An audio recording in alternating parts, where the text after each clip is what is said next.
Kalau begini terus, bagaimana pemasukan kita bisa bertambah dan Alif bisa kuliah, Pak? Duh, kuliah kan mahal ya. Jangan sedih, selalu ada solusi. Apa solusinya? Masuk ke pintu ini dan cari tahu soal program pendidikan BPDP. Terima kasih Sasa dan Wiwit sudah mengantar. Nah, Alif, untuk meningkatkan pengetahuan dan keterampilanmu agar di masa nanti bisa membantu ayahmu meningkatkan produktivitas kebun sawit dan hasil kebunnya, mari daftar program beasiswa BPDP. Nah, prosesnya dimulai dari calon penerima beasiswa dapat memilih kampus yang diinginkan.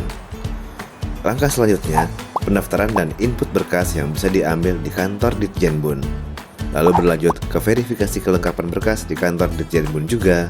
Kemudian, kalian harus bersiap untuk mengikuti tes seleksi penerima beasiswa tes wawancara. Dan akhirnya, tunggu pengumuman hasil seleksinya. Apabila sudah dinyatakan diterima, maka pendaftar tinggal mengikuti perkuliahan seperti biasa. Bahkan, BPDP akan memberikan biaya hidup, biaya buku, uang transportasi, dan bebas biaya kuliah.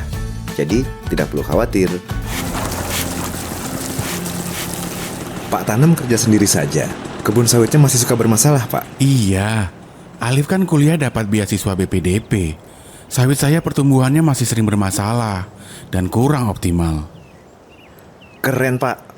Kalau anaknya giat belajar, Bapak juga tidak boleh kalah. Yuk, ikut pelatihan program SDM PKS dari BPDP dan Ditjenbun Kementan. Nanti bisa belajar teknik budidaya kelapa sawitnya, Pak. Jenis pelatihan SDM PKS sesuai Kepdirjen 57 tahun 2023. Jenis pelatihan. Pelatihan teknis.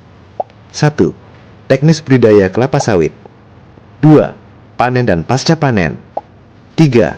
Indonesian Sustainable Palm Oil atau ISPO. 4. Informasi pasar dan promosi. 5. Pengelolaan sarana dan prasarana perkebunan kelapa sawit. 6. Teknik pemetaan lokasi perkebunan kelapa sawit. Pelatihan kewirausahaan. Manajemen dan administrasi keuangan. Pelatihan manajerial. 1. Penumbuhan kebersamaan pekebun atau PKP. 2. Penguatan kelembagaan. 3. Pengembangan kelembagaan dan usaha. 4. Kepemimpinan dan komunikasi. Pelatihan lainnya. Pelatihan lain terkait dengan kelapa sawit sesuai ketentuan yang berlaku. Nah, pertama, Disbun Kabupaten akan identifikasi kebutuhan pelatihan lalu mengajukan calon penerima pelatihan SDM PKS. Lalu, Disbun Provinsi akan melakukan verifikasi dan hasilnya disampaikan ke Ditjen Perkebunan. Ditjenbun lalu akan melakukan verifikasi lagi dan mengeluarkan rekomtek. Akhirnya, peserta akan diumumkan dan bisa mengikuti pelatihan setelah lembaga pelatihan ditunjuk oleh BPDP.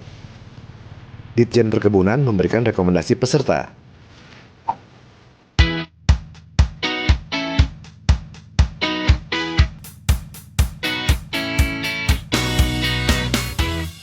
Yeay! Terima kasih program beasiswa BPDP. Semua biaya selama aku kuliah ditanggung tanpa khawatir. Semoga ilmu yang kamu dapat bisa bermanfaat untukmu dan banyak orang.